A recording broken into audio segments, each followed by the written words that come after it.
hello. Good morning, good afternoon, good evening, depending on your time zone. Welcome to my channel. My name is Ogbanje Joseph. Please, please, please subscribe to this channel, share, like, as well as drop a comment on this comment section. Now, today we are going to be looking at the elements of Marxism. So today we are looking at the historical materialism.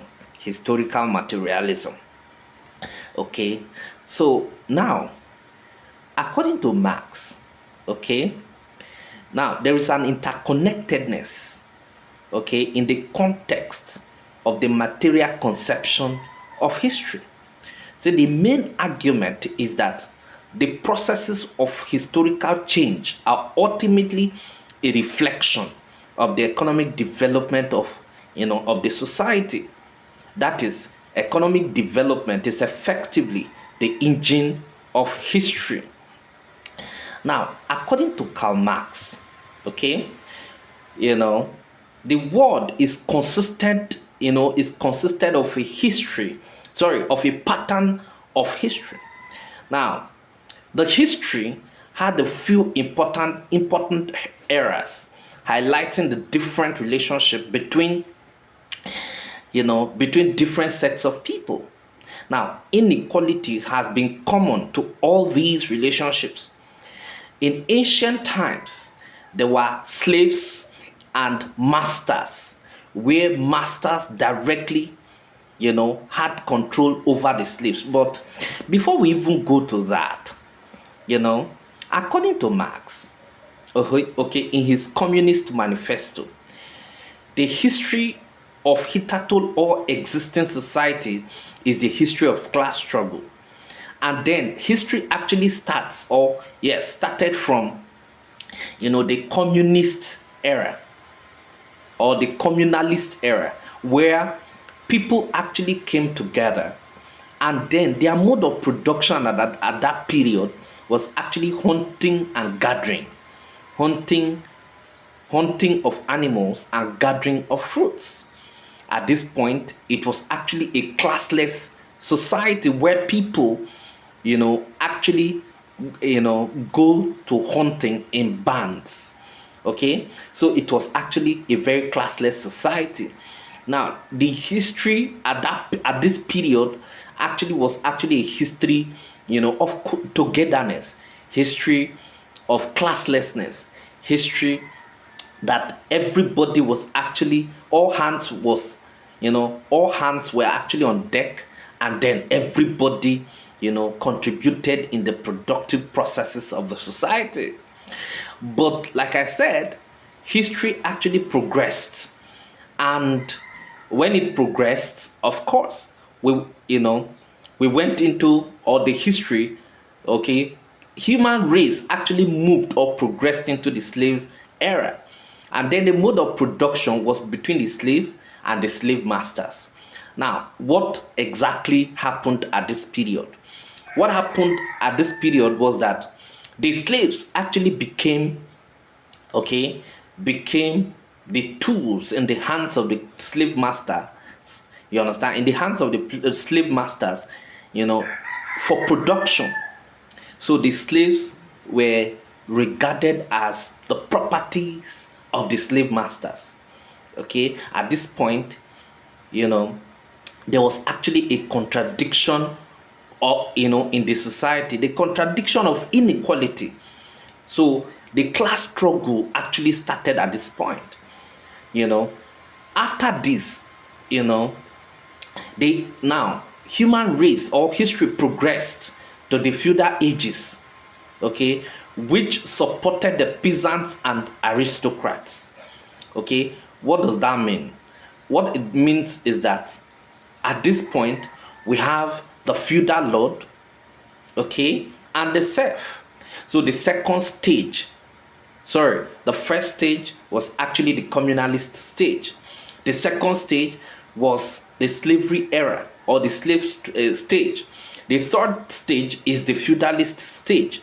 Now, the feudalism is actually a government that is the system of government that is based on land. Okay, so at this point we have the landlord, which are also regarded as the feudal lord, and then we have the serf, which are the people that were working for the feudal lords. Okay, so eventually this changed. This feudalism actually changed as well, with people from the peasant class and aristocracy forming town dwellers who eventually beams who eventually became factory owners in the modern capitalist era. Now these factory owners employed factory workers who labored for the owner's profit. Okay, so now according to Marx, he called these modern factory owners capitalists, and the class of capitalists, he called them the bourgeoisie. Okay, he called the workers proletarians and referred to their class as the proletariat. In short, Marx believed that the world needed to complete a particular stage of history, okay, before moving on to the next stage. Okay, so therefore, feudalism was necessary for capitalism, and capitalism, is necessary for the proposed next stage. Okay, Marx believed that the inequality which became so widespread under, due to capitalism, that the world would have to undergo a chaotic revolution, due to his belief that the capitalist system could not support itself.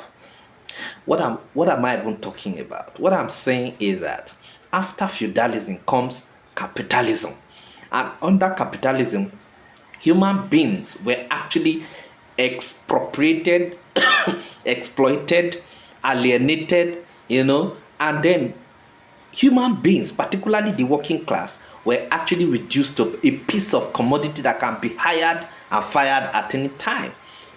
Okay, so therefore, feudalism, like I said, feudalism was necessary, for capitalism, and capitalism was necessary for the proposed next stage. Okay, now Marx believed that there was a fixed amount of wealth in the world that the capitalist system, okay, made. You understand that the capitalist system, okay, actually made capitalists accumulate private property to no end. So he argued that the division of labor, which is an important component of capitalism, divides people into workers of different jobs, and this categorization naturally led to inequality. After capitalism set up, the necessary infrastructure, the world would move to socialism, where the state would control individuals, destroying the division of labor to end inequality. What does that mean? It means that under capitalism, because of the evil of capitalism, the workers will actually team up with the peasants, okay, and then at the end of the day, they will actually do embark on what is known as social revolution. And after the social revolution, the society will move to the next stage. Okay, and the next stage is actually the stage of socialism. Okay, now after the world had stabilized under socialism, okay, it will move to communism. That is the scientific stage of man. You understand? Where people no longer had a need to accumulate private property, since everyone would, in a sense, become Renaissance men and women who would be bound by no one occupation. Anyone could work as a saw fit and provide for the rest of the society. This is mass idea of the communist utopia. Okay, so it is an utopian world, an imaginary world where the society has become perfect. Okay, at this point, the society will write on its banner, to whom according to his faculty, and to whom according to his needs, and from whom according to his faculty. What does that mean? It means that, okay, It means that the society will actually become perfect. The society will actually, you know, will be, a classless society where people no longer need to actually struggle because of inequality in the society. You understand? A whole lot of scholars have actually argued whether this thing is actually practicable or not. But I really don't know what you think. But what I think is that this is not practicable because capitalism will continue to deepen its roots in the world.